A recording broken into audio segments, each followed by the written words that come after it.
Welcome to Meet the Candidates here on WCMU. I'm David Nicholas, and our guest is Betsy Coffia. She is the Democratic candidate for a newly drawn Michigan House District number 103. This is an open seat for this 2022 election. It includes all of Leelanau County and portions of Grand Traverse and Benzie County, including the city of Traverse City. Betsy, thanks so much for joining us. Thank you so much for having me, David. It's great to be here. In our first moment or two, a little bit of information, background about you, your hometown, and the experience you bring to this campaign. For sure. Thank you so much again. So I'm actually current county commissioner for Grand Traverse County. I was first elected in 2018. I flipped a seat then from a multi-turn Republican incumbent and won by a landslide, and then won again in 2020 by a higher margin. So I'm currently finishing out my second term, so almost 4 years as a commissioner. I'm also, career-wise, I'm a former newspaper editor from a small weekly newspaper here in northern Michigan, and I was a Head Start social worker. I put myself through college and got my degree in social work. Ultimately, that sort of pushed me into politics, the work that I did with vulnerable folks in our community. But personally, I grew up here in northern Michigan. Very lucky to have gotten to ride my bike 2 miles to swim in Torch Lake as a kid. At a public access, spent my childhood running through the woods. So I'm lucky to have had that experience. I grew up in Kalkaska County, a very working class family. And in fact, my first job when I was about 11 was helping my mom, Linda, clean houses. She's still doing that in her 60s. She's the hardest working woman you'll ever meet. But we worked hard, and we often, like many working class families in our region who hold up our economy, we were paycheck to paycheck.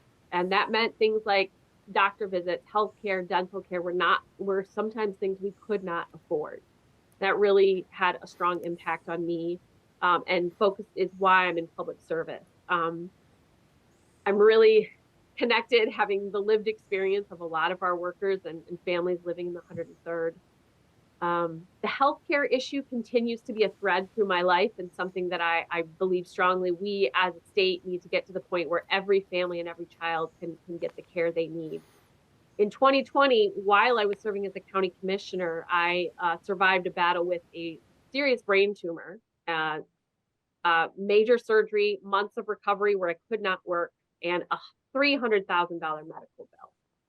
I was lucky that I had decent insurance at that time, unlike earlier in my life. But it just drove home again to me, no family, nobody in Michigan should go bankrupt for a medical emergency.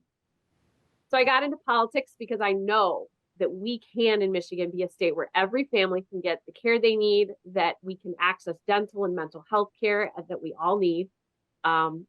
Working on affordable childcare as a former Head Start social worker, I have a lot of experience with that.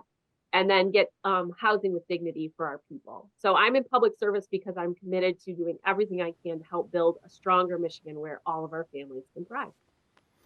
Well, starting with the healthcare issue, then obviously it has a personal connection for you. Is that the top or among the top 1, 2, maybe 3 issues that voters are identifying you as you are visiting them across the 103rd? Sure. So we started knocking doors in April. We're a top targeted seat. We're working very hard, and we've had thousands and thousands of conversations with voters at their door. And yes, housing and healthcare, mental health, childcare, those sort of kitchen table issues are very much on folks' minds. And there seems to be an appreciation that I have, in fact, had those lived experiences, and I'm very driven and motivated.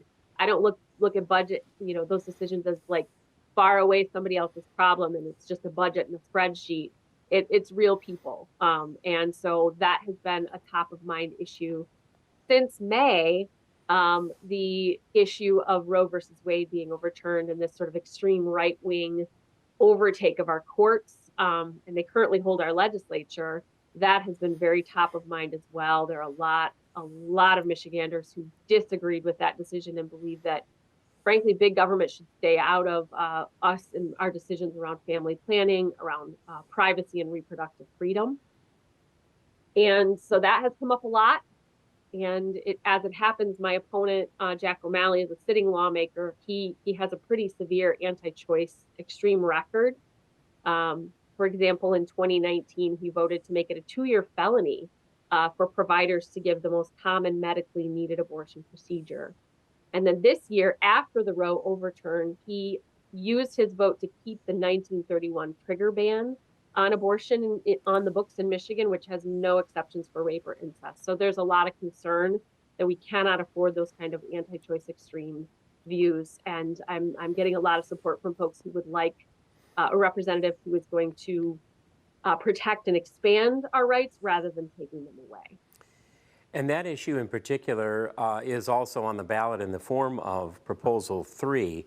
But if we look at the broader picture of the health care, child care, housing, are the voters telling you, or is it your view going into this campaign that these are issues that, well, to a degree have always been there, but have been changed, increased, worsened, whatever term you would want to use in terms of the aftermath, the impact of the pandemic?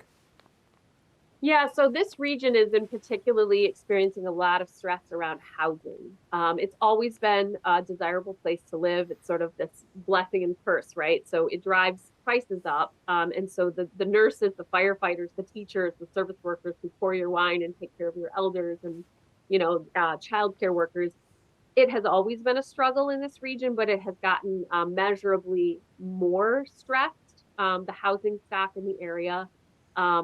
With the pandemic, there has been mobile work, and so I was just talking to the city,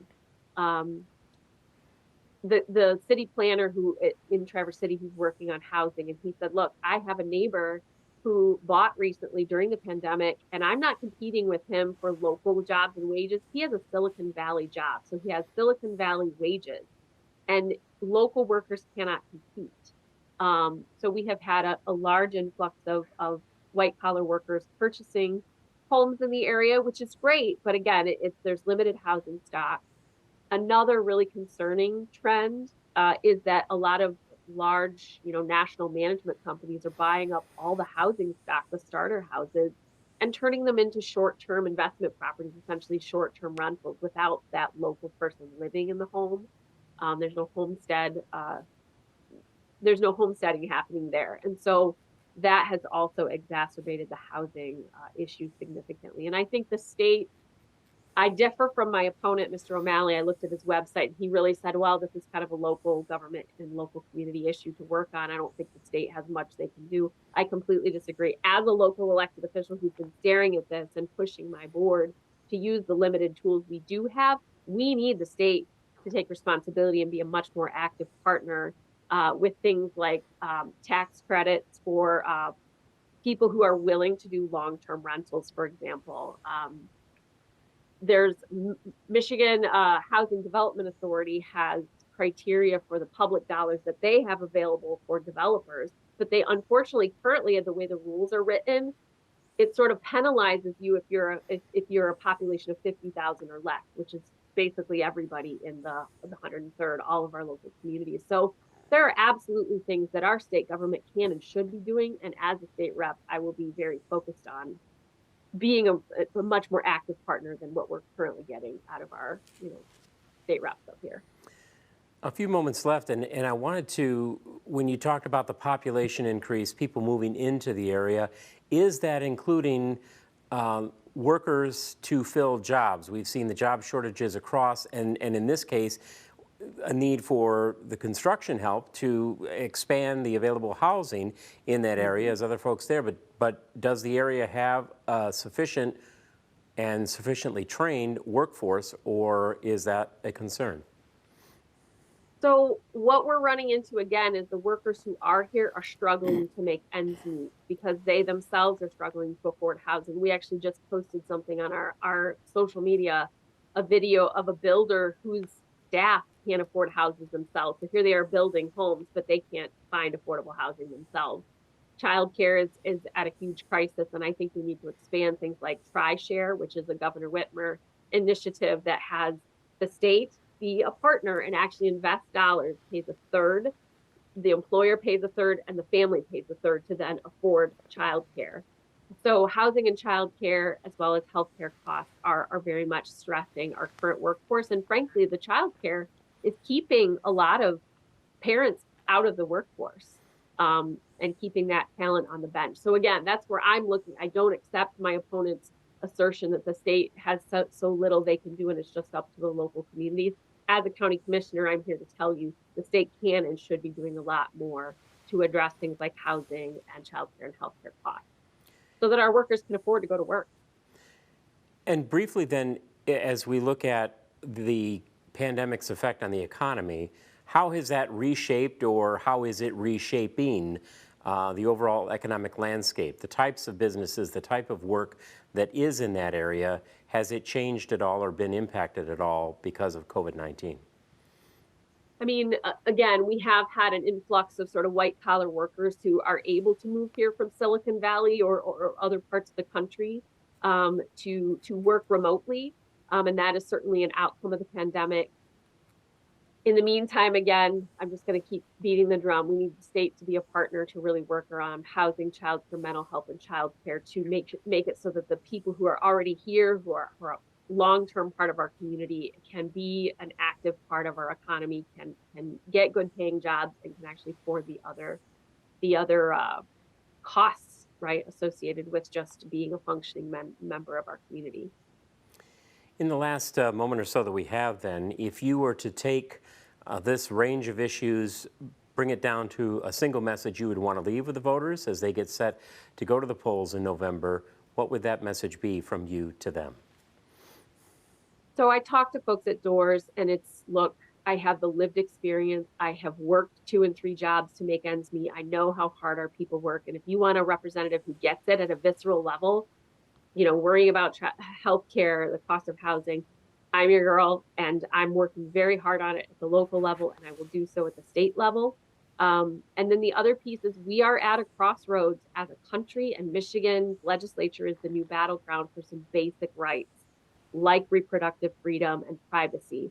And so we have a choice, a clear choice between myself, who does believe the government should stay out of our OBGYN and our family planning decisions and protect our privacy, and my opponent, who has voted to keep the anti-abortion trigger ban on the books after Roe went down. We have a clear choice to vote out an anti-choice extremist and put someone in who will protect and expand our rights. And that's an economic issue as well as a deeply personal healthcare concern. So the choice is pretty clear between the two of us. I will protect and expand our rights. I will work on those kitchen table issues. And my opponent doesn't think the state should be doing that much on the kitchen table issues and is already voting to strip away our rights. So it's a very stark contrast. We certainly appreciate your time in talking with us and talking to the prospective voters in the 103rd. We wish you the best of luck with the rest of the campaign. And thanks again very much for joining us. Thank you, David. It was a pleasure to be with you. And we have been speaking with Betsy Coffia. She is the Democratic candidate for the redrawn 103rd House District in Michigan. I'm David Nicholas, and thank you for joining us. Remember to go out and cast your vote, your ballot, on Tuesday, November 8th. All qualifying candidates were invited to participate in this series. Following the redraw of Michigan House, Michigan Senate, and congressional districts, check with local officials to make sure you are properly registered. Election Day is Tuesday, November 8th.